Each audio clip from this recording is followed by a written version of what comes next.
Tiffin సెంటర్లలో ఇచ్చే అల్లం చట్నీకి ఉండే ఆ స్పెషల్ టేస్ట్ ఇంట్లో ఎందుకు రావడం లేదు అనిపిస్తుందా? అసలు వాళ్ళు ఏ అల్లం వాడతారు? ఏ పదార్థం ఎంత మోతాదులో వేస్తారు? చట్నీ చేదుగా కాకుండా పర్ఫెక్ట్ టేస్ట్‌తో రావాలంటే చిన్న చిన్న సీక్రెట్ టిప్స్ ఏంటో ఈరోజు క్లియర్‌గా చూపిస్తాను. ఇంట్లో చేసినా లేదా టిఫిన్ సెంటర్స్‌లో చేసుకోవాలనుకున్నా, ఎక్కువ మోతాదులో చేసుకోవాలనుకున్నా, నేను చెప్పే ఈ పక్కా కొలతలతో చేస్తే అల్లం చట్నీ చాలా రుచిగా వస్తుంది. సరైన విధంగా చేస్తే ఈ చట్నీ 6 నెలల వరకు స్టోర్ ఉంటుంది. హాయ్ అండి. Welcome to Neelu's cooking world. ఈరోజు వీడియోలో టిఫిన్ సెంటర్ స్టైల్‌లో సూపర్ టేస్టీ అల్లం చట్నీని ఎలా చేయాలో చూసేద్దాం. అయితే వీడియోని ఎక్కడ స్కిప్ చేయకుండా ఎండ్ వరకు చూసి, వీడియో నచ్చితే చిన్న లైక్ చేసి సబ్స్క్రైబ్ చేసుకోవడం మాత్రం మర్చిపోవద్దు. లేట్ చేయకుండా రెసిపీ ప్రాసెస్‌లోకి వస్తే, ముందుగా ఒక 100 గ్రాముల వరకు చింతపండుని తీసుకొని శుభ్రంగా క్లీన్ చేసుకోవాలి. చింతపండుని కంపల్సరీగా కడగాలండి. చాలామంది అలాగే వేసేస్తారు. అలా చేస్తే ఇందులో ఉండే మట్టి, ఇసుక వల్ల పచ్చడి త్వరగా పాడయ్యే ఛాన్స్ ఉంటుంది. కాబట్టి ఒకసారి మంచినీళ్ళతో శుభ్రంగా కడిగేసుకుని ఒక గ్లాస్ నీళ్ళు వేసి 10 నిమిషాల పాటు నానబెట్టుకోవాలి. ఈ చింతపండు నానేలోపు మనం నెక్స్ట్ ప్రాసెస్ చూసుకుందాం. తర్వాత ఒక 200 గ్రాముల వరకు మంచి ఫ్రెష్గా ఉండే అల్లాన్ని తీసుకోవాలి. మరీ నార ఎక్కువగా ఉండే అల్లం కాకుండా లైట్ సాఫ్ట్గా ఉండే అల్లాన్ని తీసుకుంటే పచ్చడి చాలా టేస్టీగా ఉంటుంది. అల్లం పైన ఉన్న పీల్ మొత్తాన్ని నీట్గా తీసేసుకొని శుభ్రంగా కడిగి ఇలా చిన్న చిన్న ముక్కలుగా కట్ చేసుకోవాలి.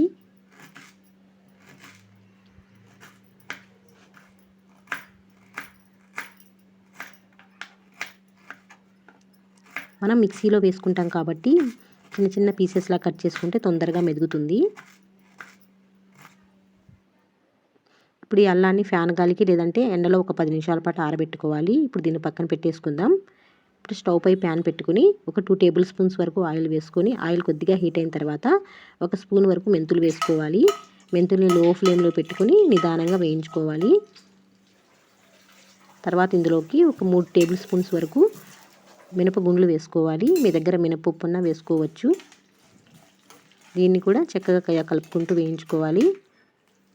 ఇలా 1 నిమిషం వేయించుకున్న తర్వాత ఒక 2 స్పూన్స్ వరకు పచ్చిపప్పు వేసుకోవాలి. అలాగే ఒక 3 స్పూన్స్ వరకు ధనియాలు కూడా వేసుకొని, అలాగే ఒక స్పూన్ వరకు జీలకర్ర కూడా వేసుకొని లో ఫ్లేమ్లో నిదానంగా వేయించుకోవాలి. పప్పులు ఎంత బాగా దోరగా వేగితే పచ్చడి అంత మంచి రుచి వస్తుంది.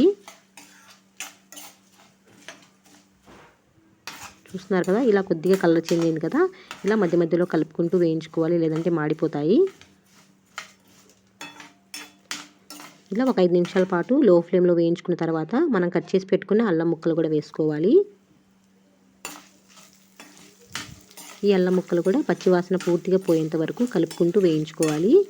చూస్తున్నారు కదా, ఇలా నిదానంగా వేయించుకుంటే అల్లం ఫ్లేవర్ చాలా బాగుంటుంది. అలాగే ఈ మినపప్పు, శనగపప్పు కూడా చక్కగా వేగి పచ్చడి రుచి చాలా చాలా బాగుంటుంది. లో ఫ్లేమ్లో ఇలా కలుపుకుంటూ వేయించుకోవాలి. ఒక టైం తీసుకొని ఒక 10 నిమిషాల పాటు ఇలా కలుపుకుంటూ వేయించుకుంటే పచ్చడి చాలా రోజులు నిల్వ ఉంటుందండి. ఈలోపు మనం నానబెట్టుకున్న చింతపండు ఉంది కదా, ఈ చింతపండు కూడా స్టవ్ పై పెట్టుకుని ఒక 5 నిమిషాల పాటు ఉడికించుకోవాలి. ఈ పక్కన మినపప్పు ఇవన్నీ వేగుతున్నాయి కదా, ఇలా అల్లం కొద్దిగా వేగిన తర్వాత ఒక వెల్లుల్లిపాయ మొత్తాన్ని ఇలా ఒలిచేసుకుని వేసుకోవాలండి. ఒక 20 రెమ్మల వరకు ఉంటాయి.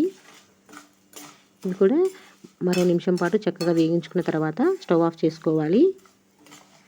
చూస్తున్నారు కదా, ఈ మినపప్పు, శనగపప్పు, అల్లం ఎంత చక్కగా వేగిందో. ఈ అల్లంలోని పచ్చివాసన పోయేంత వరకు ఇలా వేయించుకోవాలి. దీన్ని ఇప్పుడు ఒక ప్లేట్లో తీసి చల్లారబెట్టుకోవాలి.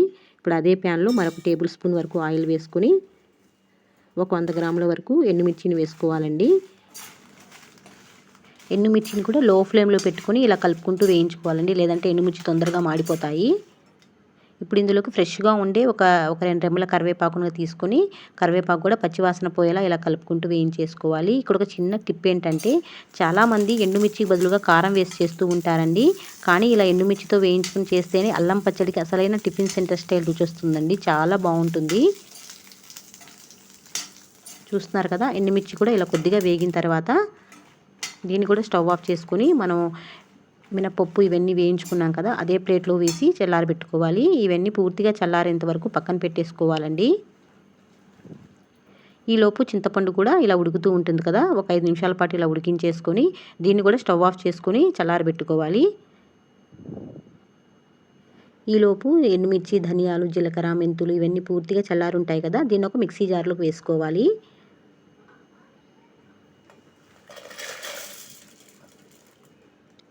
ఇవన్నీ మిక్సీ జార్లో వేసుకున్న తర్వాత రుచికి సరిపడినంత కల్లుప్పు అనేది వేసుకోవాలండి. ఎప్పుడైనా నిల్వ పచ్చళ్ళకి కల్లుప్పు అనేది మంచి రుచినిస్తుంది, అలాగే ఎక్కువ రోజు నిల్వ కూడా ఉంటుందండి. ఈలోపు ఒక 200 గ్రాముల వరకు మంచి బెల్లాన్ని తీసుకోవాలండి. నలకలు ఏమీ లేని మంచి కుంది బెల్లాన్ని తీసుకుంటే పచ్చడి మంచి టేస్ట్ వస్తుంది. ఇప్పుడు ఈ బెల్లాన్ని ఇలా చక్కగా సన్నగా తురిమి పెట్టుకోవాలి. ఇలా తురిమి పెట్టుకుంటే మిక్సీలో చాలా ఈజీగా నలుగుతుంది. దీన్ని కూడా రెడీ చేసుకుని పక్కన పెట్టేసుకోవాలి. ఇప్పటికే మనం ఉడికించుకున్న చింతపండు కూడా చల్లారిపోయి ఉంటుంది కదా, ఇప్పుడు చింతపండులో ఉన్న పిప్పి, గింజలు మొత్తం తీసేసుకుని చక్కగా స్ట్రెయిన్ చేసుకుని పక్కన పెట్టుకోవాలి. ఇలా రెడీ చేసుకున్న చింతపండు పులుసుని కూడా మిక్సీ జార్లో వేసుకొని మిక్సీ పట్టుకోవాలండి. ఇలా కొద్ది కొద్దిగా వేసుకొని వీలైనంత మెత్తగా గ్రైండ్ చేసుకోవాలి. ఇలా మిక్సీ చేసుకున్నప్పుడు వాటర్ కొద్దిగా తగ్గినట్లుగా అనిపిస్తే ఒక గ్లాస్ నీళ్లు వేడి చేసి పూర్తిగా చల్లారిన తర్వాత కొద్ది కొద్దిగా వేసుకుంటూ మిక్సీ పెట్టుకోవాలండి. ఇలా చేస్తే పచ్చడి ఎక్కువ రోజు నిల్వ ఉంటుంది.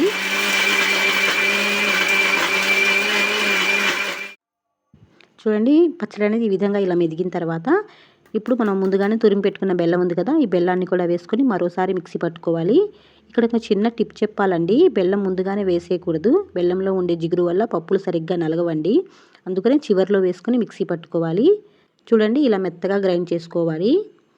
ఇక్కడ ఒక ముఖ్యమైన విషయం చెప్పాలండి, అల్లం పచ్చడి చేసుకునేటప్పుడు కొన్ని చిన్న చిన్న జాగ్రత్తలు తప్పనిసరిగా పాటించాలి. అప్పుడు మాత్రమే పచ్చడి చాలా టేస్టీగా రావడంతో పాటు ఎక్కువ రోజులు నిల్వ కూడా ఉంటుంది. ఫస్ట్ ఏంటంటే అల్లాన్ని శుభ్రంగా కడగాలి. అలాగే చింతపండును కూడా కంపల్సరీగా నీట్గా క్లీన్ చేసుకొని వేసుకోవాలి.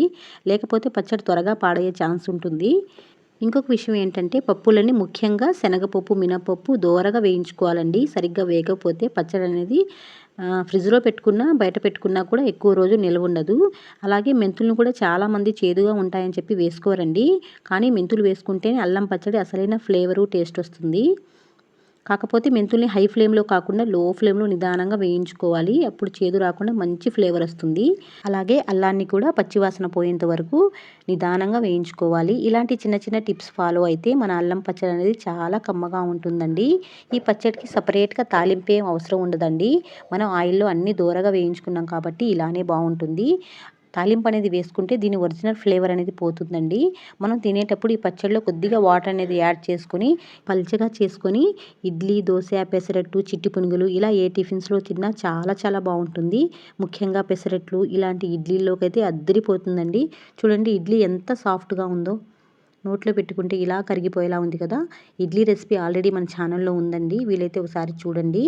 ఈ ఇడ్లీతో పాటు కొద్దిగా అల్లం చట్నీ, పల్లీ చట్నీ నంజుకొని తింటుంటే నోట్లో ఇలా కరిగిపోతుందండి. ఆ టేస్ట్ని మాటల్లో చెప్పలేము, అంత కమ్మగా ఉంటుంది. డెఫినెట్గా మీరు కూడా ఒకసారి ట్రై చేయండి. ట్రై చేసిన తర్వాత మీ ఫీడ్బ్యాక్ని కమెంట్ సెక్షన్లో చెప్పండి. వీడియో నచ్చినట్లయితే తప్పకుండా లైక్ చేయండి. మీకు ఇంకా ఎలాంటి రెసిపీస్ కావాలో కూడా కమెంట్ చేయండి. ఇలానే పక్కా కొలతలతో చేసి చూపిస్తాను. వీడియో నచ్చినట్లయితే తప్పకుండా సబ్స్క్రైబ్ చేసుకుని పక్కనున్న బెల్ ఐకాన్ని క్లిక్ చేయండి. అలాగే మీ ఫ్రెండ్స్ అండ్ రిలేటివ్స్ కూడా షేర్ చేయండి. Thanks for watching.